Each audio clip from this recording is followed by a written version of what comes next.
தாய்மார்களே,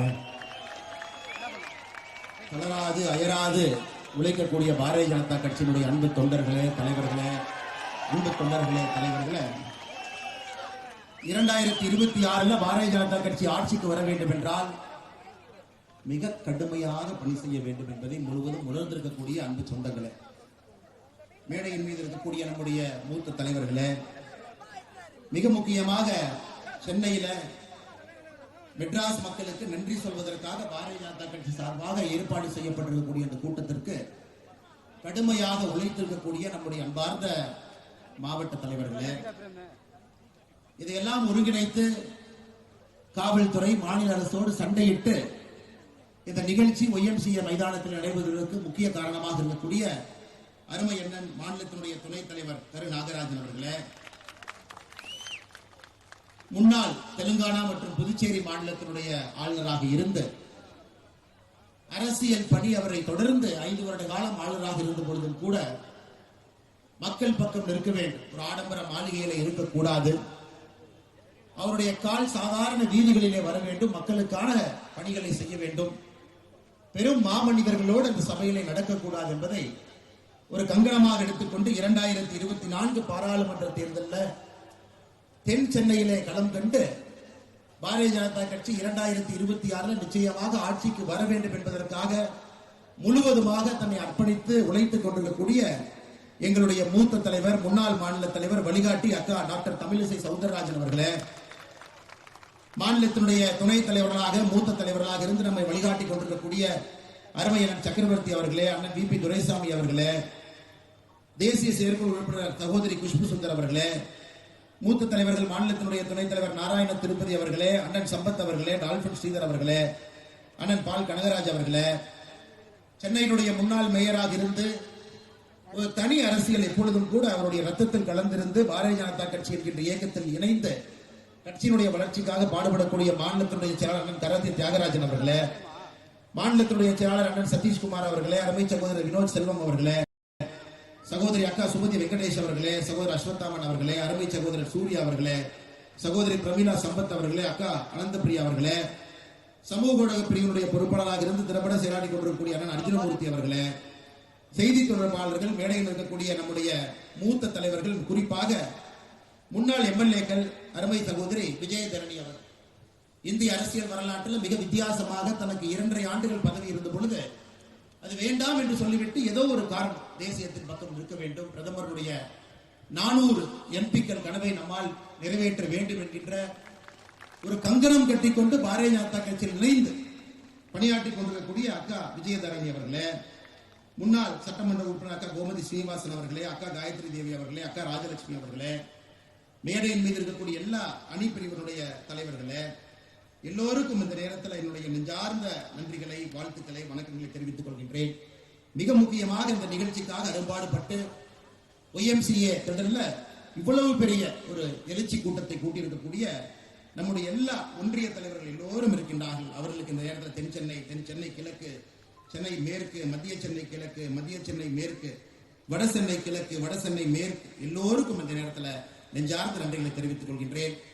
சென்னை மாமன்றத்தில் நமக்கு 2 உறுப்பினர்கள் இருக்கின்றார்கள், கடுமையாக மக்களுக்காக பணி செய்து கொண்டிருக்கின்றார். ஒருவர் பாரதிய ஜனதா கட்சியில் இணைந்து பாரதிய ஜனதா கட்சியிலே வளர்ந்து மாமன்ற உறுப்பினராக தேர்ந்தெடுக்கப்பட்டிருக்கக்கூடிய அக்கா உமா ஆனந்தன் அவர்கள் இங்கு இருக்கிறார்.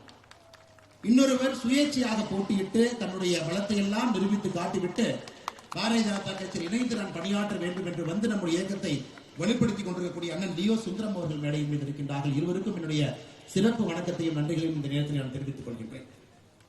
அருமை சகோதர சகோதரிகளே, எனக்கு முன்பு நம்முடைய தலைவர்கள் பேசியிருக்கின்றார்கள். குறிப்பாக அக்கா தமிழிசை சவுந்தரராஜன் அவர்கள் பேசியிருக்கின்றார். நடைமுறை அரசியல் என்ன நடந்து கொண்டிருக்கிறது, எதற்காக வருகின்ற காலம் நம்முடைய காலம், பாரதிய ஜனதா கட்சி எதற்காக ஆட்சிக்கு வர வேண்டும் என்கின்ற ஒரு பாதையை நமக்கு காண்பித்துக் கொடுத்திருக்கின்றார். எல்லாவற்றையும் தாண்டி மிக முக்கியமாக இருக்கக்கூடிய தொண்டர்களுக்கு, தலைவர்களுக்கு தெரியும், இதற்கு மேல் தமிழகம் தாங்காது என்பது நம்ம எல்லோருக்கும் தெரியும். கிட்டத்தட்ட 70 ஆண்டுகள் காலமாக தாய் தமிழகத்தை எந்த அளவுக்கு சின்னாப்படுத்த முடியுமோ அந்த அளவுக்கு சின்னாபின்னப்படுத்தி இருக்கின்றார். கர்ம வீரர் காமராஜர் ஐயா 1964 ஆட்சி கட்டலிருந்து இறங்கினார். அவர் செஞ்ச நல்ல காரியம், ஒரு 20 வருட காலம் தமிழகத்தை காத்து கொண்டிருந்தது. அவர் ஆரம்பித்த பள்ளிகளாக இருக்கட்டும், அவர் கட்டிய அணைகளாக இருக்கட்டும், 20-25 ஆண்டுகள் காமராஜர் ஐயாவுடைய பெயரை சொல்லி எல்லாம் ஓட்டிட்டோம். அதன் பிறகு புரட்சி தலைவர் டாக்டர் எம்ஜிஆர் அவர்களுடைய ஆட்சி, மக்கள் மனதில் இருக்கக்கூடிய ஆட்சி, அதையும் மக்கள் பார்த்திருக்கிறார். நேர்மையான, நீதி தவறான ஒரு ஆட்சி. இருவரும் இலக்கணமாக ஒரு முதலமைச்சராக இருந்தாலும் கூட மக்கள் சேவர்களாக பணியாற்றி இருக்கின்றார். இன்னைக்கு 2024 பின் திருப்பி நம்முடைய தலையை பார்க்கின்றோம். எல்லாரையும் பார்க்கிறோம். அரசியல் கட்சிகளுடைய எல்லா தலைகளையும் பார்க்கிறோம், தலைவர்களை பார்க்கிறோம். இன்னைக்கு இருக்கக்கூடிய முதலமைச்சர்கள், இதற்கு முன்பு தமிழகத்தினுடைய முதலமைச்சர்களாக யார் இருந்தார், எப்படிப்பட்ட தமிழகத்தை எங்கே கொண்டு வந்து நிறுத்தி இருக்கின்றார். கொஞ்சம் கொஞ்சமாக நம்முடைய பெருமை எல்லாம் இழந்து கொண்டிருக்கின்றோம். ஒரு மாநிலமாக தமிழகத்தை முந்தியடித்து முன்னால் சென்று கொண்டிருக்கின்றார்.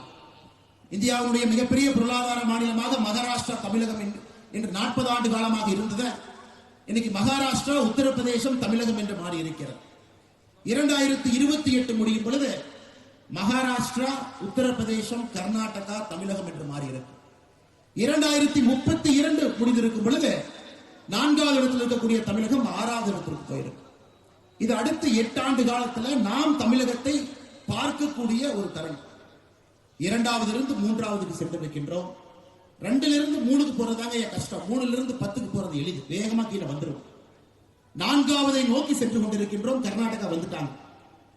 ஹரியானா போற சிறிய மாநிலங்கள், ரொம்ப சின்ன திருத்தம், சோப்படப்பா சைஸ்ல ரொம்ப சின்னதா இருக்குது. மேப்ல பாத்தீங்கன்னா அவர்களுடைய பொருளாதாரத்தை யாருக்காவது நேரம் இருந்து படிச்சு பார்த்தீங்கன்னா அசிரத்தரமான வளர்ச்சியில் ஹரியானா இருக்கு. அசிரத்தரமான வளர்ச்சி. ஒரு மாநிலமும் கூட போட்டி போட்டுக்கொண்டு மத்திய பிரதேஷ் இன்னும் 10 ஆண்டுகள் தான் தமிழகத்தினுடைய இடத்தை பிடித்து அதுவும் ஒரு மிகப்பெரிய மாநிலமாக மாறுவதற்கான எல்லா சாத்தியக்கூறுகள் இருக்கு. என்ன காரணம் ஐயா? இன்னும் இருக்கக்கூடிய எல்லா மாநிலங்களும் அடுத்த 25 ஆண்டுகள் என்ன வேண்டும் என்பதற்காக வேலை செய்யறாங்க. எந்த மாதிரி திட்டங்களை கொண்டு வர வேண்டும், எந்த மாதிரி திட்டங்களை கொண்டு வந்தால் தொழில் வளர்ச்சி கிடைக்கும், வேலை வாய்ப்பு கிடைக்கும், சாதாரண மக்களுக்கு ஒரு ஆட்சி, ஒரு அரசு எப்படி கூட துணை இருப்பது என்பது இந்தியாவில் இருக்கக்கூடிய நிறைய ஆட்சியாளர்கள் யோசித்து பார்த்துக் கொண்டிருக்கின்றனர்.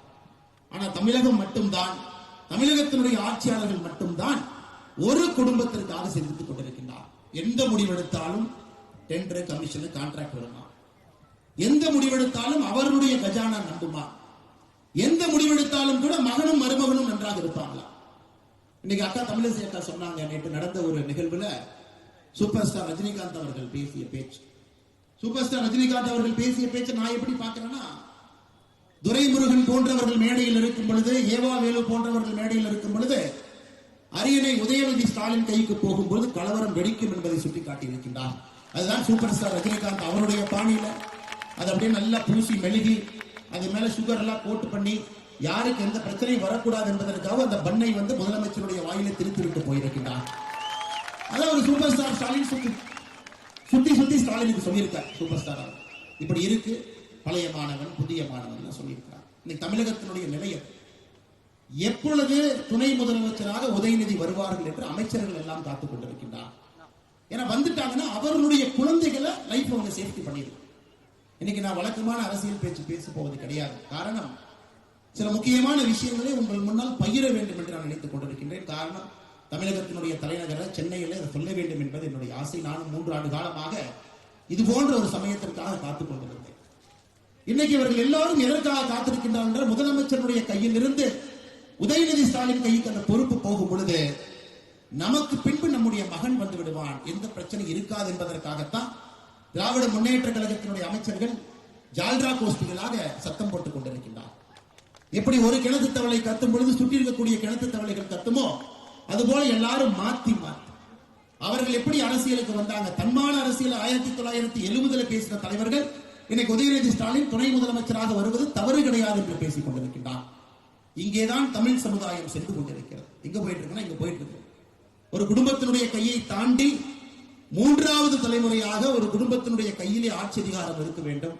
அது உதயநிதி ஸ்டாலின் கையிலே இருக்க வேண்டும் என்ற ஒரு பக்கம். இதற்கு முன்பு தமிழகத்தில் ஒரு அரசியல் விமர்சகர் வாழ்ந்த ஒரு மாமனிதர் ஒரு வார்த்தையை சொன்னார். இந்துக்களுடைய எழுச்சி தமிழகத்தில் ஏற்படும் பொழுது திமுக பழனிக்கு பால்காவடி தூக்கும் என்று சொன்னார்.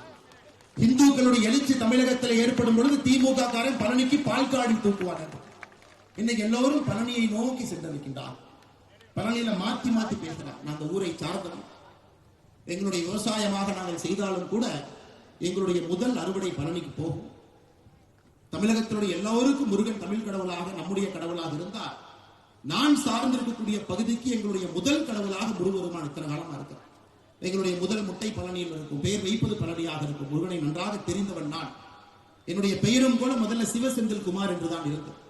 10வது தான் அது அண்ணாமலையாக அந்த பெயர் மாற்றம் செய்தார். முருகனாக இருந்து சிவனாக என்னுடைய பெயரை மாற்றம் செய்தார். நான் முருகபெருமானை நன்றாக உணர்ந்தவன் நான். ஆண்டி கோலத்தில் இருக்கக்கூடிய முருகன் அது அசாதாரணமான ஒரு கடவுள், சாதாரணமான ஒரு கடவுள் கிடையாது. ஆண்டி கோலத்தில் இருக்கக்கூடிய முருகன் ஞானத்தினுடைய உச்சத்தினுடைய ஒரு தன்மை. அது பழனி கோவிலை பத்தி உங்களுக்கு என்ன தெரியுது? பழனி கோவிலை பற்றி புரியாதவர்கள் என்ன பண்ணுவாங்கன்னா, பழனி கோவிலின் மீது அரசியலுக்காக கை வைப்பார். யாரெல்லாம் பழனி கோவில்ல அரசியலுக்காக கை வைத்தார்களோ அவர்கள் மண்ணோடு மண்ணாக சாய்ந்திருப்பதுதான் தமிழக மன்னனுடைய சரித்திரம். ஆண்டி கோலத்தில் இருக்கக்கூடிய ஒரு மனிதனுக்கு விழா எடுத்து முருகபெருமானுடைய சிலையை வைத்து கல்லூரி மாணவர்களை கொண்டு வந்து செல்ஃபி எடு அப்படின்னு சொல்ற அளவுக்கு தான் இன்னைக்கு திமுக காரனுடைய சனாதன தர்மம் இருக்கு. போன செப்டம்பர்ல 2023 சனாதன தர்மத்தை வேறறுப்போம் என்று அதே மேடையில உதயநிதி ஸ்டாலின், அதே மேடையில சேகர் பாபு சனாதன தர்மத்தை வெட்டி எரிய வேண்டும் என்று பேசினார். இன்னைக்கு உச்ச நீதிமன்றத்தில் உதயநிதி ஸ்டாலின் மீது வழக்கு இருக்கு. அதுக்காக நோட்டீஸ் கொடுத்திருக்கிறார். உதயநிதி ஸ்டாலின் அவரும் தன்னுடைய தரப்புக்கான பதில கொடுத்திருக்கிறார். அது நடந்து கொண்டிருக்கிறது. சரியாக ஒரு ஆண்டு கழித்து இன்னைக்கு அதே சனாதன தர்மம் வேண்டாம், அதை வெட்டி வீழ்த்த வேண்டும் என்று சொன்னவர்கள் முருகனுடைய பெயரை வைத்து பழனியில பால்காவடி தூக்குவதற்கு பதிலாக இது போன்ற ஒரு அரசியல் காமெடியை செய்து கொண்டிருக்கின்றார். அதையெல்லாம் தாண்டி ஆச்சரியம் என்னன்னாங்க, உதயநிதி ஸ்டாலின் அவர்களுக்கு பேசுறார். இது வெறும் முருகன் மாநாடு மட்டுமல்ல, தமிழ் பண்பாடும் கலந்து நடந்து கொண்டிருக்கக்கூடிய ஒரு விழா. இன்னைக்கு மூச்சுக்கு 300 தடவை இவங்க எல்லாம் வந்து பெரியார் பெரியார் பெரியார் சொல்றாங்க. மூச்சுக்கு 300 தடவை திராவிட மாடல் என்றால் பெரியார் மாடல் அப்படிங்கிறார்.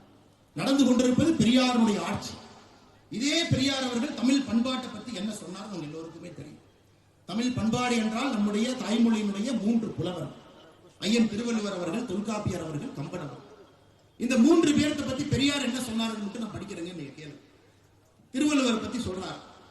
திருவள்ளுவன் காலத்திற்கு ஏற்ற வகையில் ஆரிய கருத்திற்கு ஆதரவு கொடுக்கும் அளவில் பகுத்தறிவை பற்றி கவலைப்படாமல் நீதி கூறும் முறையில் தனது மத உணர்ச்சியோடு ஏதோ கூறி சென்றான்.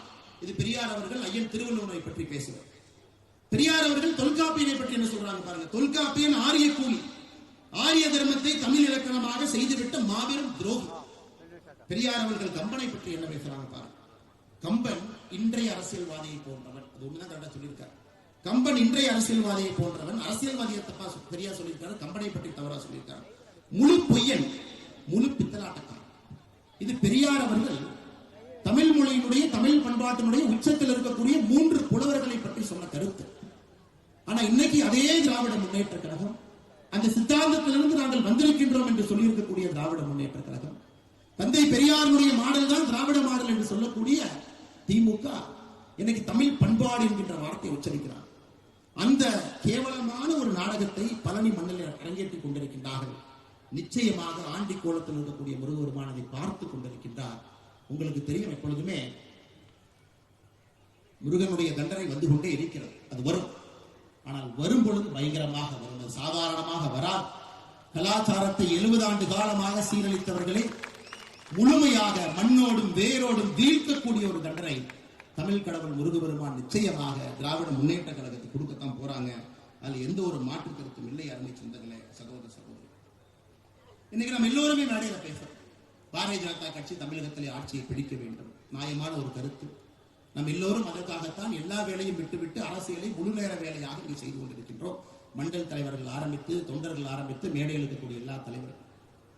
ஆனால் அது கடினமான ஒரு பாதை. அந்த பாதை ஒரு முள் பாதை. அதில் எளிதாக நடந்துவிட முடியாது.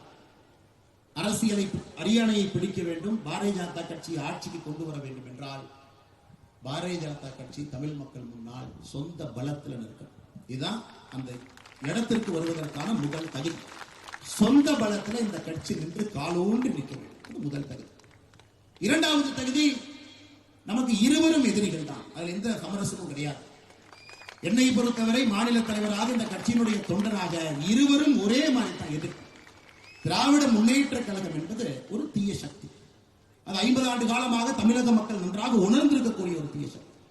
இன்னைக்கு இருக்கக்கூடிய அதிமுக தன்னுடைய தன்மையெல்லாம் இழந்து, இதற்கு முன்பு புரட்சி தலைவர் எப்படியெல்லாம் இருந்தார்களோ அதையெல்லாம் தாண்டி இன்னைக்கு இருக்கக்கூடிய அதிமுக எடப்பாடி பழனிசாமி அவர்கள் தலைமையில் எப்படி ஆயிடுச்சுன்னா ஒரு பிட்டிங் ஏஜென்ட் பார்ட்டியாக மாறி இருக்கிறது. டெண்டர்ல போடுவாங்க, ஹையஸ்ட் டெண்டர் லோவஸ்ட் டெண்டர்னு போடுவாங்க. அதுபோல் ஹையஸ்ட் டெண்டர் கட்சியாக எடப்பாடி பழனிசாமி அவர்கள் அதிமுக வழிநடத்தி கொண்டிருக்கிறார். இந்த கருத்தை பேச வேண்டாம் நினைச்சேன். காலையிலே எடப்பாடி பழனிசாமி அவர்கள் என்னை பற்றி சில கருத்துக்களை சொல்லியிருந்தார்கள், கட்சியை பற்றி சில கருத்துக்கள் சொல்லியிருந்தார். யாரையோ பிடித்து பதவிக்கு வந்த அண்ணாமலைக்கு என்ன தெரியும்? உழைக்காமலே பதவிக்கு வந்த அண்ணாமலைக்கு என்ன தெரியும்? அண்ணாமலைக்கு இருப்பது வாயும் வாக்கும் தான். அவர் மைக்க பார்த்தாவே பொய் பேசுவாரு அப்படின்னு எடப்பாடி அவர்கள் சொல்லி இருக்கிறார். அதற்கு நான் கருத்து சொல்லவில்லை என்றால் தவறாக போய்விடும். காரணம், நாளைக்கு நான் ஒரு 3 மாத காலம் வெளியே படிக்க செல்கின்ற காரணத்தினால இதே கருத்து தமிழகத்தில் 10 முறை சொன்னீங்கன்னா அது உண்மையாயிருக்கும். அதனால இந்த கருத்துக்கு பதிலடி கொடுக்க வேண்டிய கட்டாயத்தில் நான் இருக்கேன். அண்ணன் எடப்பாடி பழனிசாமி அவர்கள, உங்க ஊர் சிலுவம்பாளையத்தில் ஒரு மர்டர் நடந்தது. பங்காளிகளுக்குள்ள சண்டையில ஒருவர் கொலை செய்யப்பட்டார். கொலை செய்யப்பட்ட பிறகு அதே சிலுவம்பாளையத்தில் ஒருத்தர் கைது செய்யப்பட்டார். அதன் பிறகு சிறைக்கு போனார். அதன் பிறகு கைது செய்யப்படாத ஒருத்தர் மேற்கு தொடர்ச்சி மலையில் ஒளிந்திருந்தார். இன்னைக்கு திமுக இருக்கக்கூடிய மூத்த அமைச்சர், அன்னைக்கு அதிமுக அமைச்சர், அவர் கையை காலை பிடித்து அந்த வழக்கை முடித்துவிட்டு வெளியே வந்து சிலுவம்பாளையம் பஞ்சாயத்து தேர்தலில் நின்று தோர்த்த மனிதர் நீங்கள். ஆனால் தயவு செய்து எனக்கு நேர்மையை பற்றி, நாணயத்தை பற்றி எனக்கு நீங்கள் பாடம் எடுக்க வேண்டாம். அதே கொங்கு பகுதியில் அதே பக்கத்து மாவட்டத்தில் வந்து அருமை பெருமை எல்லாம் எனக்கு தெரியும். கூவத்தூர்ல நடந்தது கட்சியினுடைய பொதுச் செயலரை தேர்ந்தெடுக்கக்கூடிய நிகழ்வா? கூவத்தூர் நடந்தது அலங்கோலம். ஒரு புரட்சி தலைவி நடத்திய ஒரு கட்சி, தமிழகத்தில் திமுகவுக்கு மாற்றாக இருக்க வேண்டும் என்று தமிழக மக்கள் நினைத்த ஒரு கட்சி. கூவத்தூர் நீங்க என்ன அநியாயம் பண்ணீங்க? இஎம்ஐ டெண்டர் சிஸ்டத்தில் கட்சியினுடைய முதலமைச்சரை தேர்ந்தெடுத்து ஹையஸ்ட் பிட்டராக எடப்பாடி பழனிசாமி, மீடியம் பிட்டராக கொங்கு பகுதியில் இன்னொரு அமைச்சர், லோவஸ்ட் பிட்டராக தென் தமிழகத்தில் ஒரு அமைச்சர். என்ன பிட்டிங்? எந்த எம்எல்ஏவுக்கு மாசம் என்ன பணம் கொடுக்க வேண்டும் என்பதுதான் கூவத்தூர்ல இந்த பிட்டிங் முறை. அதன் பிறகு தவழ்ந்து காலில் விழுந்து பதவியை பிடித்த எடப்பாடி பழனிசாமி தன்மானமிக்க ஒரு விவசாயியுடைய மகனை பச்சையின்களே 10 ஆண்டு காலம் கையெழுத்து போட்டு ஒரு பைசா வாங்காத அண்ணாமலை பற்றி சொல்வதற்கு எடப்பாடி பழனிசாமி என்கிற தற்கொலைக்கு எந்த விதமான அதிகாரம் கிடையாது. இது அகந்தை. 2026 புரட்சி தலைவர் நடத்திய இந்த கட்சி இது போன்ற கிழக்கு தலைவர்கள் என்று வழிநடத்திக் கொண்டிருக்கின்றீர்கள். தூக்கி எறியப்படுவீர்கள். 4வது இடம் கூட கிடையாது. 2026 சட்டமன்ற தேர்தலில் அனைத்து இந்திய அண்ணா திராவிட முன்னேற்ற கழகத்திற்கு 4வது இடம் கூட கிடையாது. இன்னைக்கு ஒரு உண்மையை சொல்றேன். எதற்காக எனக்கும் அதிமுகவுடைய தலைவர்களுக்கும் சண்டை? இதெல்லாம் தனிப்பட்ட வாக்கியால் பிரச்சனை. மேடையில் நிறைய தலைவர்கள் இருக்கிறாங்க, அதிமுகவோடு கூட்டணி வேண்டும் என்று சொல்லக்கூடிய தலைவர்கள். எனக்கும் அதிமுகவுக்கும் வாக்கியால் பிரச்சனையா? நம்முடைய கூட்டணியில் இருக்கக்கூடிய தலைவர் எடப்பாடி பழனிசாமி அவர்களை தொலைபேசி மூலமா கூப்பிடுறாங்க. 2019 வாரணாசியில மோடி அவர்கள் வேட்புமனு தாக்கல் செய்ய போறாங்க. எல்லா முதலமைச்சர்களும், கூட்டணி கட்சியினுடைய முதலமைச்சர்களும் அங்க போறாங்க. நீங்களும் வாங்க, நான் போலாம். அதற்கு எடப்பாடி பழனிசாமி சொன்ன பதில் என்னன்னா, தோற்க போகிற மோடிக்காக நான் எதற்கு வாரணாசிக்கு வர வேண்டும் என்று சொன்ன பதில். இல்லை என்று எடப்பாடி பழனிசாமி சொல்லட்டும். என்னுடைய தலைவனை பற்றி எப்படி எடப்பாடி பழனிசாமி என்று பேசினாரோ, மானமுள்ள அண்ணாமலை அன்றிலிருந்து கூட்டணி கட்சி தலைவராக எடப்பாடி பழனிசாமி எப்பொழுதும் நான் ஏற்றுக்கொண்டது கிடையாது. தவழ்வதை பற்றி, ஒருத்தருடைய கால பிடிச்சு கட்சி ஆட்சிக்கு வர்றதை பற்றி, மக்களால் தேர்ந்தெடுக்கப்படாம மாசம் எம்எல்ஏக்கு பணம் கொடுத்து முதல்வர் நாட்காலில் அமர்ந்திருக்கக்கூடிய எடப்பாடி பழனிசாமி, தயவு செஞ்சு இந்த விவசாயியுடைய மகன் அண்ணாமலைக்கு நீங்கள் பாடம் எடுக்க வேண்டாம். எப்படி வர வேண்டும், எப்படி அரசியல் இருக்க வேண்டும், எப்படி செய்ய வேண்டும் என்கிற பாடம் எடுக்கணும். நான் உண்மைதான் பாரதிய ஜனதா கட்சியின் கிளை தலைவராக நான் சேரவில்லை. உண்மைதான் நான் ஒன்றிய தலைவராக நான் பணியாற்றவில்லை. உண்மைதான் நான் மாவட்ட தலைவராக பணியாற்றவில்லை. நான் இந்த கட்சியிலே உங்களை போல தொண்டராக சேர்ந்தது முதல் 2 திராவிட கட்சிகளையும் அப்புறப்படுத்த வேண்டும் என்பதற்காக. 2வது, மோடியினுடைய ஆட்சியை தமிழகத்திற்கு கொண்டு வர வேண்டும் என்பதற்காக. 2 தான். ஒருவருக்கு பாரதிய ஜனதா கட்சியில ஒரு ஈர்ப்பு இருக்கு. அத்வானி ஐயா, வாஜ்பாய் ஐயா, ஷாம் பிரசாத் முகர்ஜி ஐயா, எல்லோருக்கும் ஒரு ஈர்ப்பு இருக்கு. தேசியம், ஆன்மீகம், தெய்வீகம், வலிமையான ஒரு கட்சி, இந்த நாட்டை வழிநடத்தக்கூடிய கட்சி, நான் கரப்ட் பார்ட்டி பெண்களுக்கு முதல் மரியாதை கொடுக்கக்கூடிய ஒரு கட்சி, சாதாரண மனிதனை தலைவராக்கக்கூடிய கட்சி. எல்லோருக்கும் பாரதிய ஜனதா கட்சியின் மீது ஒரு பார்வை இருக்கும். எனக்கு பாரதிய ஜனதா கட்சியின் மீது இருந்த பார்வை, தமிழகத்தில் 2 திராவிட கட்சிகளையும் தூக்கி எறிய வேண்டும் என்றால் அதற்கு பாரதிய ஜனதா கட்சியால் மட்டும்தான் முடியும். இந்த கட்சியிலே தொண்டனாக சேர வேண்டும் என்பதற்காகத்தான் இந்த கட்சியில் நான் தொண்டனாக சேர. எடப்பாடி பழனிசாமி அவர்களே உங்கள்கிட்ட 2 மணி இருக்காங்களே, தங்கமணி வேலுமணி, போன் பண்ணி டெல்லியில கேட்க சொன்ன. கட்சியில் சேர்ந்த பொழுது நிபந்தனை இல்லாமல் இந்த கட்சியில சேர்ந்த தொண்டனாக எந்த ஒரு பொறுப்பு வேண்டும் கேட்கவில்லை, பதவி வேண்டும் கேட்கவில்லை, ஒன்றை விட்டு வந்திருக்கின்றேன் என்று சொல்லி காட்டவில்லை. 2 திராவிட கட்சிகளையும் தூக்கி எறிய வேண்டும் என்றால் பாரதிய ஜனதா கட்சியில தொண்டராக இருக்க வேண்டும் என்று. இந்த கட்சி எப்படி எல்லா தொண்டர்களுக்கும் ஒரு பொறுப்பு கொடுக்குதோ அதுபோல்தான் எனக்கும் ஒரு பொறுப்பு கொடுத்திருக்கு. இது பெரிய பொறுப்பு, சின்ன பொறுப்பு கிடையாது. உங்க கட்சியில வேணா மேடையின் மீது அமர்ந்திருக்கிறனால நீ பொதுச் செயலராக இருக்கலாம். ஆனா என் கட்சியில மேடையின் மீது நான் அமர்ந்திருப்பனால் இவர்களுக்கு நான் சேவகம் செய்யக்கூடிய சேவகம். அதான் எங்கள் கட்சிக்கும் அடிப்படையில உங்கள் கட்சிக்கும் இருக்கக்கூடிய அடிப்படை வித்தியாசம். தரக்கூடிய எடப்பாடி பழனிசாமிகளுக்கு இதெல்லாம் தெரியாது. அதனால அன்பு சகோதர சகோதரிகளே, ஆட்சிக்கு வர வேண்டும் என்று நீங்கள் நினைத்தால் தெளிவாக இருக்க வேண்டும். 2 திராவிட கட்சிகளையும் ஒழித்து கட்ட வேண்டும். தெளிவாக இருக்கணும். நம்ம சிந்தனையில எந்த விதமான தேக்கம் இருக்கக்கூடாது. தெளிவாக இருக்க வேண்டும். தெளிவாக இருக்கணும். 2 பேரையும் ஒழிச்சுக்கணும். 2 பேரும் நமக்கு பரம் எதிரிகள். என்ன திமுக கொள்ளையடிச்சு அவனுடைய கட்சிக்காக சொந்தக்காரங்கிட்ட ஆடிட்டர் வச்சு சேர்த்து வைப்பான். எடப்பாடி பழனிசாமி அவர்கள் தன்னுடைய சம்பந்தி மூலமாக கொள்ளையடிச்சு அவர் ஒரிசால, பீகார்ல, ஜார்க்கண்ட்ல மைன்ஸ்ல சேர்த்து வச்சுக்கலாம். 2 பேருக்கும் அடிப்படை வித்தியாசம். மற்றபடி இந்த கட்சிக்கு பெரிய வித்தியாசம் எதுவும் இல்லை.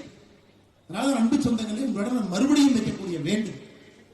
நாம் எல்லோரும் துடித்துக் கொண்டிருக்கின்றோம். தமிழகத்தில் பாரதிய ஜனதா கட்சி ஆட்சிக்கு கொண்டு வர வேண்டும் என்றால் 2026 தவிர வேறு ஒரு வாய்ப்பு இல்லை என்பது நம் எல்லோருடைய கருத்து.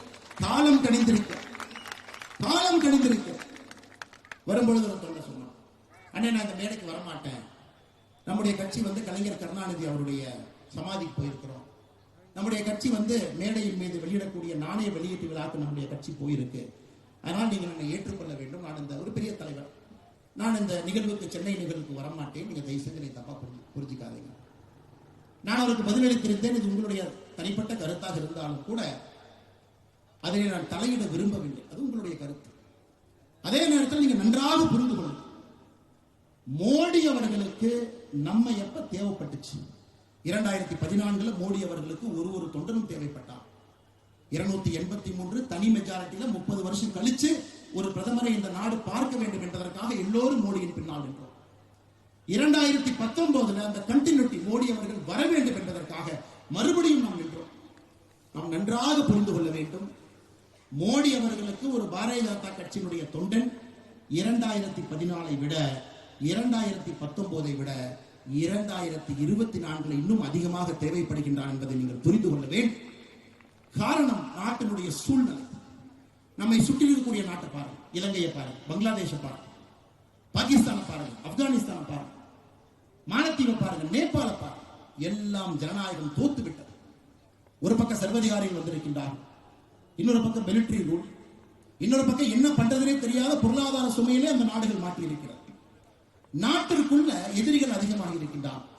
என்ன வந்தாலும் பேசலாம், வாய்க்கு வந்ததெல்லாம் பேசலாம், என்ன வேண்டுமானாலும் பிளவுபடுத்துவதற்காக பேசிவிட்டு சென்று விடலாம், அதன் மூலமாக ஆதாயம் அடலாம் என்று நாட்டில் இன்னைக்கு எதிர்கட்சிகள் அதிகமாக இருக்கிறார். இந்த நேரத்தில் நாம் மோடியின் பக்கம் இருக்க வேண்டியது நம்முடைய கடமை. மத்திய பிரதேசனுடைய முதலமைச்சர் கோயம்புத்தூருக்கு வரும் பொழுது நான் வரவேற்க செல்ல மாட்டேன் என்று சொன்னேன். அதே நான் மத்திய அரசு ராஜ்நாத் சிங் அவர்கள் தமிழகத்திற்கு கருணாநிதி அவர்களுக்கு ஒரு மரியாதை செய்யும் பொழுது அந்த நிகழ்வுக்கு போயிருந்தேன். நீங்கள் புரிந்து கொள்ள வேண்டும், எதற்காக நாம் இதை செய்கின்றோம் என்பதை புரிந்து கொள்ள வேண்டும். மோடி அவர்கள் எப்பொழுதும் அரசியலை ஒரு பக்கமும் தனி மனிதனுடைய வாழ்க்கையை ஒரு பக்கமும் பார்க்கக்கூடிய ஒரு மனிதன். 2017 நவம்பர்ல பாரத பிரதமர் நரேந்திர மோடி அவர்கள் கலைஞர் கருணாநிதியுடைய வீட்டுக்கு போனாங்க. வீட்டில் போய் கேட்டார், ஐயா நீங்க எங்கூட வந்துருங்க, பிரதம மந்திரி இல்லத்துல தங்கிங்க, டெல்லியில ஒரு 15 நாள் எங்கூட நீங்கள் வர வேண்டும் என்பது என்னுடைய ஆசை. 15 நாள் என்னோடு இருந்து விட்டு திரும்ப நீங்க தமிழகத்திற்கு வாங்க. நம் பிரதமர், நம்முடைய தலைவர் பாரத பிரதமர் நரேந்திர மோடி அவர்கள் 2017 நவம்பர்ல கலைஞர் கருணாநிதியுடைய இல்லத்திலே சொல்லி இருக்கக்கூடிய வார்த்தையே அரசியலை ஒரு பக்கமும் தனி மனிதனுடைய வாழ்க்கையை ஒரு பக்கமும் பிரித்து பார்க்கக்கூடிய ஸ்டேட்ஸ்மேன்ஷிப் ஓடிட்டு இருக்கு. நாம் என்று 100 ஆண்டுகள் கடந்திருக்கக்கூடிய 5 முறை தமிழகத்தினுடைய முதலமைச்சராக இருந்த ஒரு மனிதனுக்கு மரியாதை செய்திருக்கின்றோம். இதே மேடையில கலைஞர் கருணாநிதி கரெக்ட்னு சொல்லுவீங்களா? தமிழகத்தினுடைய நம்பர் 1 ஊழல்வாதி, எந்த மாற்று கருத்தும் இல்லை. இதே மேடையில மாற்று அரசியல் வேண்டும் என்று சொல்வீர்களா? நிச்சயமாக வேண்டும், எந்த மாற்று கருத்தும் இல்லை. அதே நேரத்தில் கலைஞர் கருணாநிதி அவர்கள் தமிழகத்திற்கு செய்திருக்காங்களா? செஞ்சிருக்கிறாங்க. 5 முறை முதலமைச்சராக இருந்து மக்களுக்கு பணி செஞ்சிருக்காங்களா? செஞ்சிருக்கிறாங்க. அந்த இரண்டையும் பிரித்து பார்க்க வேண்டிய கட்டாயம் நமக்கு இருக்கிறது. அன்பு சகோதர சகோதரிகளே, அதை உணர்ந்துகிட்டீங்கன்னா மட்டும்தான் இந்த political party will be a matured political party. ஒரு அரசியல் இயக்கத்திற்கும் ஒரு அரசியல் கட்சிக்கும் இருக்கக்கூடிய அடிப்படை தன்மை என்னன்னா, நம்முடைய அரசியல் என்பது மெச்சூர்டாக இருக்கும். எதை எப்பொழுது செய்ய வேண்டுமோ செய்வதற்கு நாம் தயாராக இருக்க வேண்டும். அதைத்தான் நாம் செய்து கொண்டிருக்கின்றோம். தமிழகத்தில் திமுகவினுடைய கூட்டணியும் பாரதிய ஜனதா கட்சியினுடைய கூட்டணி வரும். இன்னைக்கு டிவியை போட்டீங்கன்னா இதான் பேசுவாங்க. எல்லாம் ஏசி ரூம் உட்கார்ந்து விமர்சகர், வலதுசாரி, இடதுசாரி, எத்தனை சாரி இருக்குன்னு தமிழ்நாட்டுடைய மீடியாவை பார்த்தா தான் நமக்கே தெரியும். எல்லாரும் பேசுவாங்க. இல்ல மாநில தலைவராக இருக்கிற கட்சியில் அண்ணாமலையும் ஒரு தொண்டன் தான். எப்பொழுதும் கூட்டணியா வராது நீங்க சொல்லுங்க பார்க்க. இந்த மீடியா நண்பர்கள் அடிக்கடி கேட்கக்கூடிய கேள்வி என்னன்னா, நம்மளை அப்படி பிரஷர்ல போகணும் அப்படின்னா தமிழிசை அக்கா யாராச்சும் இருக்கா மைக்க நீட்டி உங்களுக்கும் திமுகவுக்கும் எப்பவுமே கூட்டணி வராது நீங்க சொல்லுங்க பார்க்க. நான் சொல்றேன். இது பாரதிய ஜனதா கட்சியில் ரத்தமாக ஓடிக்கொண்டிருக்கிறது. மத்தியிலே பாரதிய ஜனதா கட்சியினுடைய தலைவர்கள் எல்லோரும் இங்க இருக்கக்கூடிய தொண்டர்களை கேட்டுத்தான் முடிவெடுக்கின்றார்கள். காங்கிரஸ் கட்சியில் இல்லாமல் இருக்குன்னா அது பாரதிய ஜனதா கட்சியில் எப்பவுமே இருக்கு. அதற்கு அச்சாரமாக 2024 பாராளுமன்ற தேர்தலில் தேசிய ஜனநாயக கூட்டணி தன்னுடைய பலத்தை காட்டி இருக்கிறது. மக்கள் முன்னால் ஒரு மாற்று சக்தியாக நாம் நின்று கொண்டிருக்கின்றோம். தொண்டர்களே, நான் சொன்னா அது பெரிய செய்தியாக எனக்கு தெரியும். இதை நான் யோசித்து, ஆழமாக யோசித்து, நிதானித்து, நன்றாக சிந்தனை செய்து, பாரதிய ஜனதா கட்சியினுடைய எந்த ஒரு தொண்டனுக்கும் மனம் புண்படக்கூடாது என்பதை நன்றாக உணர்ந்து இந்த வார்த்தையை நான் பதிவு செய்கின்றேன். எப்பொழுதும் பாரதிய ஜனதா கட்சிக்கும் திமுகவுக்கும் தமிழகத்தில் உறவு இருப்பதற்கான வாய்ப்பு இல்லை. எழுதி வைத்துக் கொள்ளுங்கள். தேசிய கட்சி எப்படி வேணாலும் முடிவெடுப்பாங்க. ஒரு தேசிய கட்சி எப்படி எல்லாம் முடிவெடுக்காது. ஒரு தேசிய கட்சி எப்பொழுதும் தொண்டனுடைய உணர்வுக்கு மதிப்பளித்த தேசிய கட்சி முடிவெடுக்கும். அதுதான் பாரதிய ஜனதா கட்சிக்கும் தேசிய கட்சி என்கின்ற பெயருக்கே ஒரு கெட்ட பெயரை வாங்கி கொடுத்திருக்கக்கூடிய காங்கிரஸ் கட்சிக்கும் வித்தியாசம். காங்கிரஸ் கட்சியிலே இங்க தலைவர்கள் கிடையாது, அடிமைகள் இருக்கின்றார்கள். அவரெல்லாம் அடிமைகள். இங்க தலைவர்கள் கிடையாது, அடிமைகள். 1971 எப்படி இந்திரா காந்தி அவர்கள் கூட்டணியில் ஆரம்பித்து காங்கிரஸ் கட்சி என்கின்ற கட்சி தமிழகத்தில் காணாமல் போயிடுச்சு. அடிமைகளாக இருந்து கொண்டு அவர்கள் காங்கிரஸ் கட்சி நம்மை பார்த்து கேள்வி கொண்டிருக்கின்றார். ஆனால் நீங்கள் தைரியமாக களத்திலே உங்களுடைய அரசியலை நீங்கள் செய்ய வேண்டும். எந்த விதமான சமரசமும் நம்ம களத்தில் இருக்கக்கூடாது. காரணம், உயிரை கொடுத்து கொண்டிருக்கின்றோம். இல்ல இந்த தீய சக்தியோட அந்த தீய சக்தி கொஞ்சம் தீய சக்தி, அந்த தீய சக்தியோட கூட்டணி வச்சு இந்த சக்தியை தள்ளி விட்டுட்டு அவங்களை கொண்டு வாங்க. பவருக்கு வந்தா இதைவிட பெரிய தீய சக்தியாக அந்த தீய சக்தி இருக்கும். அதை தொடர்ந்து தமிழகம் பார்த்து கொண்டிருக்கிறது. அருமை சொந்தங்களே, தொண்டர்களே, இங்க இருக்கக்கூடிய நம்முடைய தலைவர்கள் எல்லோரும் உழைத்துக் கொண்டிருக்கின்றீர்கள். உங்களுடைய உழைப்புக்கு அங்கீகாரம் கொடுக்கும். மாவட்ட தலைவர் கபிலனை 2 நாளைக்கு முன்னாடி கைது பண்ணி 3 நாளுக்கு பிறகு நான் பாரதிய ஜனதா கட்சிக்கும் திமுகவுக்கும் வாழ்க்கையிலே ஒட்டுறவு இருக்காது என்று சொன்னால்தான் என்னுடைய சேருக்கும் எனக்கும் அது மரியாதை. இங்கே ஒரு தலைவனை இங்கே அமர வைத்துக் கொண்டு 5 நாட்கள் சிறையில் இருந்து வந்த தலைவனை வைத்துக் கொண்டு அரசியல் மாறும், காலல் மாறும், சூழல் மாறும், என்னவெல்லாம் நடக்கலாம் சொல்வதற்கு நான் இங்கே தலைவராக இல்லை, பாரதிய ஜனதா கட்சியினுடைய தொண்டராக நான் இல்லை என்று சொல்கிறேன். ஆனால் பாரதிய ஜனதா கட்சியினுடைய தொண்டர்கள் நீங்கள் தைரியமாக களத்தில் இருக்க வேண்டும். எந்த விதமான சுணக்கத்தையும் எங்கேயும் காட்டார். நாம் இருவரையும் எதிர்க்க வேண்டும். அடியோடு திராவிட அரசியலை ஒழிக்க வேண்டும். அதற்கான நேரம், அதற்கான காலம். இதை விட்டுட்டோம் அப்படின்னா திரும்ப நமக்கு கிடைக்காதுங்க. எப்போ வரும்? 2026 ஒரு அரிய வாய்ப்பு. இந்த வாய்ப்பை விட்டுவிட்டால் திரும்ப இது போல ஒரு வாய்ப்பு எப்பொழுது வரும் என்பது நமக்கு தெரியாத என்று சொந்தங்கள். இதை மாநில தலைவராக உங்களிடம் சொல்வது என்னுடைய கடமையாக நான் கருதுகின்றேன். பொறுப்பை உணர்ந்து பேசுகின்றேன். தொண்டன் என்கிற நிலையிலிருந்து பேசுகின்றேன். இருந்தாலும் என்னுடைய தொண்டனுக்காக பேசுகின்றேன். இங்கே அடுத்த 500 நாட்கள் கடுமையாக களத்தில் வேலை பார்த்தால் மட்டும்தான் 70% வாக்குகள் இன்னைக்கு வெளியிருக்குதுங்க ஐயா. வெளியிருக்கு. திமுக கையில், அதிமுக கையில் இல்லைங்க ஐயா. 70% மக்கள் தான் ஓட்டு போடுறாங்க. 30% ஓட்டு போடல. ஓட்டு போடாத 30% வைங்க. 70% இவர்களுக்கு கிடைப்பது எவ்வளவுன்னு பாருங்க. அதுல இவர்களுக்கு 60% கிடைக்குது, 40% கிடைக்கும். இன்னைக்கு இவ்வளவு மக்கள் வெளியே நின்று கொண்டிருக்கின்றார். 60% ஒரு தேர்தலிலும் ஒரு திராவிட கட்சிக்கு வாக்களிக்காம நின்று பார்த்து கொண்டிருக்கின்றார். வாக்களிக்க பிடிக்காதவர்கள் 30%. இன்னொரு கட்சி தோற்கும் என்று தெரிந்தும் திமுக அதிமுகவுக்கு ஓட்டு போடக்கூடாது என்று போடுவர்கள் இவ்வளவு பேர். 60% ஓட்டு இன்னைக்கு சாயந்தரம் தமிழகத்தில் திராவிட கட்சிகளுக்கு மாற்றாக இருக்கக்கூடிய ஒரு கட்சிக்கு அது காத்திருக்கு. நாம் இன்று செய்ய வேண்டிய வேலை, அரசியல் கட்சியாக இருக்கின்றோம், ஆளத்தகுதியான கட்சி என்பதை நாம் நிரூபிக்க வேண்டும். இரண்டுக்கும் ஒரு வித்தியாசம். அரசியல் கட்சிக்கும் ஆளத்தகுதியான கட்சிக்கும் ஒரு சிறிய வித்தியாசம். அதை இன்று நம்முடைய தொண்டர்கள் தலைவர்கள் களத்திலே காட்ட வேண்டும் என்பது என் அன்பான வேண்டும். ஆளத்தகுதியான கட்சி என்ன? முதல் இலக்கணம். ஆளத்தகுதினா என்ன? எல்லோரையும் அளவரைத்து செல்லக்கூடிய பண்பு. ஒரு பேச்சை பேசும் பொழுது நாம் முதலமைச்சராக, நாம் அமைச்சராக, நாம் எம்எல்ஏவாக, நாம் எம்பியாக இருந்தால் எப்படி அதை கொண்டு வருவோமோ அந்த மெச்சூரிட்டி. மூன்றாவது, எல்லா பிரச்சனைக்கும் ஒரு தெளிவான தீர்வு. நான்காவது, தமிழகத்தை முன்னிலைப்படுத்தி தமிழகத்திலே பாரதிய ஜனதா கட்சியினுடைய அரசியல். ஐந்தாவது, தேசியம் ஆன்மீகம் எப்பொழுதும் நம்முடைய இரு கண்களாக தமிழகத்தை முதன்மைப்படுத்தும் பொழுது நம்முடைய அரசியலை இரண்டு கண்களாக இருக்கிறது.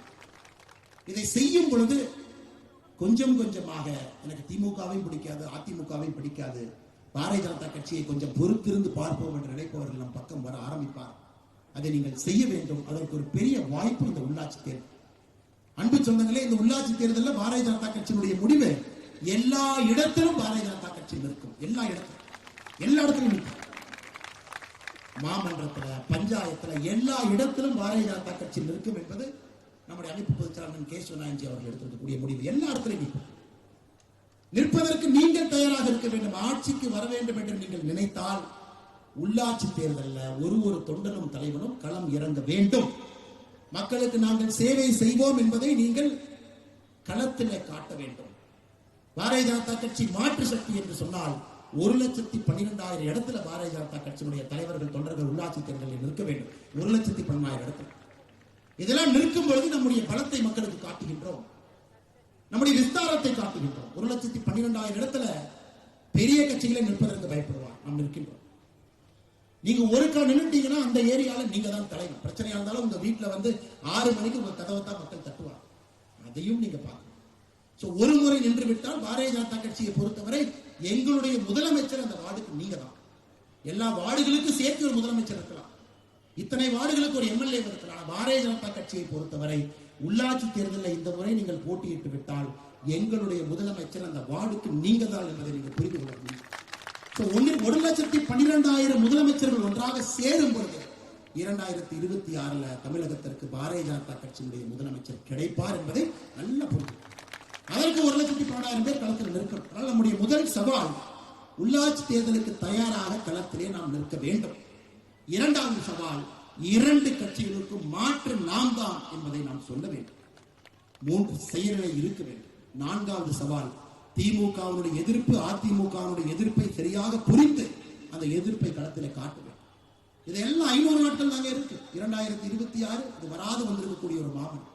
இதை முழுமையாக இங்க இருக்கக்கூடிய அன்பு சொந்தங்கள் நீங்கள் எல்லோரும் பயன்படுத்திக் கொள்ள வேண்டும் என்று அன்போடு உங்களிடம் இந்த நேரத்தில் கேட்டுக்கொள்கிறேன். அதே நேரத்தில் இங்க இருக்கக்கூடிய மண்டல் தலைவர் சாதாரண வேலை செய்யலீங்க. நீங்க இந்த தேர்தல் ரிசல்ட்டை எப்படி வேணாலும் பார்க்கலாம். ஒரு தண்ணீரை எடுத்து பாதி தான் தண்ணீர் இருக்கு, பாதி தண்ணீர் இல்லை சில பேர் சொல்றாங்க. நான் அப்படி பார்க்கவில்லை. இந்த கோப்பையிலே பாதி தண்ணீரை நற்பி இருக்கின்றோம் என்றுதான் நான் பார்க்கின்றோம். இந்த கோப்பையில பாதி தண்ணீர் நப்பி. சாதாரணமா நீங்க வேலை செய்யலீங்க. தமிழகத்துல 68,045 பூத் இருக்கு. 68,045 பூத். அதுல பாரதிய ஜனதா கட்சி தேசிய ஜனநாயக கூட்டணி 7,174 பூத்துல முதலிடத்தில் வந்திருக்கின்றனர். 7,174 பூத்துல முதலிடம். இரண்டாவது இடத்துல 18,086 பூத்துல இரண்டாவது. அப்படி என்றால் பாரதிய ஜனதா கட்சி தேசிய ஜனநாயக கூட்டணி முதலிடம், இரண்டாவது இடம் இரண்டும் சேர்ந்து 25,260 பூத்துல வந்திருக்காங்க. என்ன அர்த்தங்க? 37% பூத் தமிழ்நாட்டில் பாரதிய ஜனதா கட்சி தேசிய ஜனநாயக கூட்டணி முதலிடம் அல்லது இரண்டாவது இடத்தை பிடித்திருக்கின்றன. 37% பூத். இது வளர்ச்சி இல்லைங்களா? உங்களுடைய உழைப்பு இல்லையா? 37% பூத், மொத்த பூத். அப்படி இருக்கும் பொழுது இங்கே திராவிட அரசியல் வெற்றி பெற்று விட்டது என்று எப்படி சொல்ல முடியும்? 37% பூத்துல முதல் இடம் அல்லது இரண்டாவது இடத்துல நீங்க இருக்கிறீங்க, கடுமையா உழைச்சிருக்கிறீங்க, மக்களுக்கு பதில் சொல்லியிருக்கிறீங்க. இவர்கள் சொல்லக்கூடிய பொய்யை உடைத்துக் கொண்டிருக்கின்றனர், தினமும் உண்மையை பேசுறேன், இவர்கள் எதிர்த்து அரசியல் பண்றேன். திமுக என்கின்ற தீய சக்தியினுடைய கைதுக்கு யாரும் பயப்படாம களத்தில் இருக்கிறீங்க. அன்பு சொந்தங்களே, அன்பு தோழர்களே, தலைவர்களே, மறந்து விடாதீர்கள், பாதி தூரம் தாண்டி இருக்கின்றோம், இன்னும் பாதி தூரம் தாண்ட வேண்டும். இந்த பாதி தூரம் நாம் தாண்ட வேண்டும் என்றால் அரசியல் கட்சியாக இருக்கக்கூடிய நாம் ஆளத்தகுதியான கட்சி என்பதை தமிழக மக்களுக்கு நிரூபணம் செய்ய வேண்டும். அதை அடுத்த 500 நாட்களில் நீங்கள் எல்லாம் செய்ய வேண்டும் என்று பணிவன்போடு உங்களிடம் நான் கேட்டுக்கொள்கிறேன். கடைசியாக சொல்ல வேண்டும் என்றால், நம்முடைய முதலமைச்சர் அவர்கள் மறுபடியும் அமெரிக்காவுக்கு போறார்.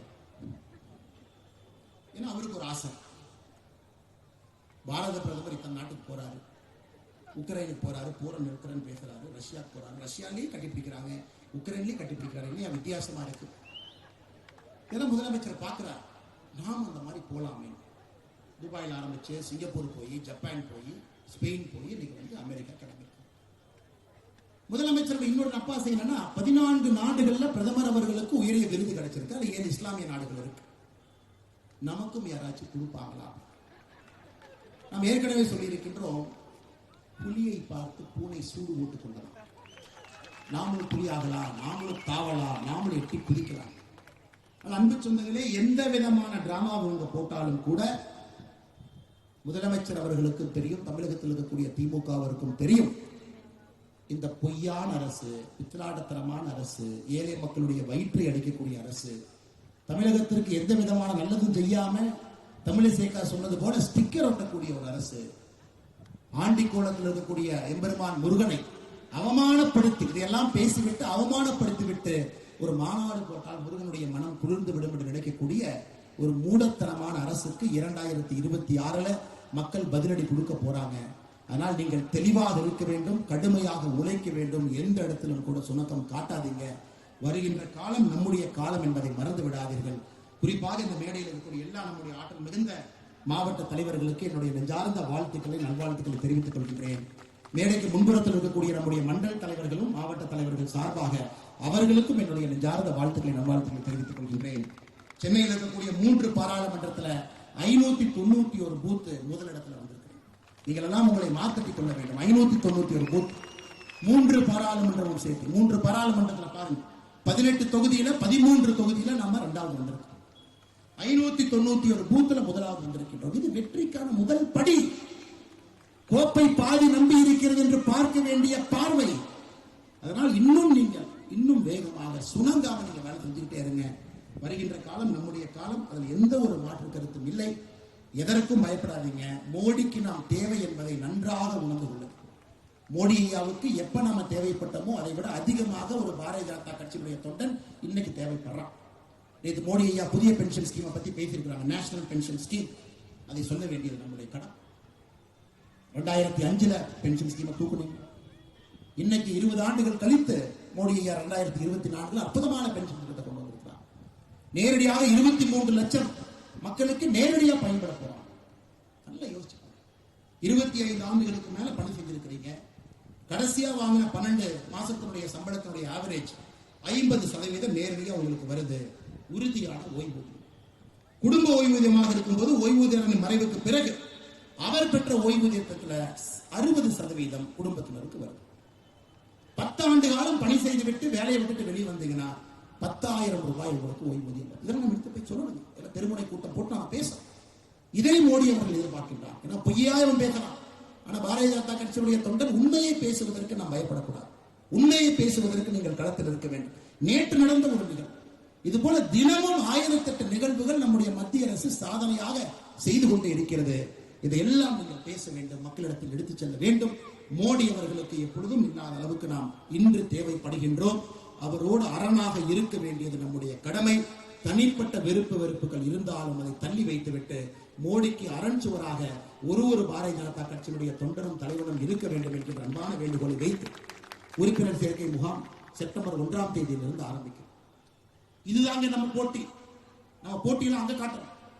எத்தனை பேருக்கு பாரதிய ஜனதா கட்சியினுடைய உறுப்பினராக சேர்க்க போகின்றோம் என்பதுதான் நம்முடைய போட்டியாக இருக்க வேண்டும். செப்டம்பர் அக்டோபர் முடியும் பொழுது நாம் தெளிவாக இருக்கின்றோம். தலைவர்கள் தொண்டர்கள் எல்லாம் தமிழகத்திலே பாரதிய ஜனதா கட்சியினுடைய உறுப்பினர்கள் 1 கோடியை தாண்டும் என்பதிலே தெளிவாக இருக்கிறது. 8.5 கோடி மக்கள் வாழக்கூடிய அந்த மாநிலத்தில் 1 கோடி உறுப்பினர் சேர்க்கணும். இது ஒரு படி. உள்ளாட்சி தேர்தலில் 1,12,000 பேர் நிற்கணும். 2வது படி. 2 படியும் தாண்டினால்தான் முதலமைச்சர் பாரதிய ஜனதா கட்சி, அமைச்சர்கள் பாரதிய ஜனதா கட்சி நமக்கு கிடைக்கும். அதனால் எல்லோரும் நம்முடைய உறுப்பினர் சேர்க்கைக்காக முழுமையாக களத்தில் இருந்து உங்களை அர்ப்பணித்து செப்டம்பர் அக்டோபர் மாதம் முழுவதும் நடக்கக்கூடிய உறுப்பினர் சேர்க்கை 1 கோடியை தாண்ட வேண்டும். நீங்கள் அதற்கு உழைக்க வேண்டும் என்று அன்போடு கேட்டுக்கொள்கின்றேன். செப்டம்பர் 1ஆம் தேதி காலையில பாரத பிரதமர் நரேந்திர மோடி அவர்கள் மறுபடியும் பாரதிய ஜனதா கட்சியினுடைய உறுப்பினராக சேர இருக்கின்றார்.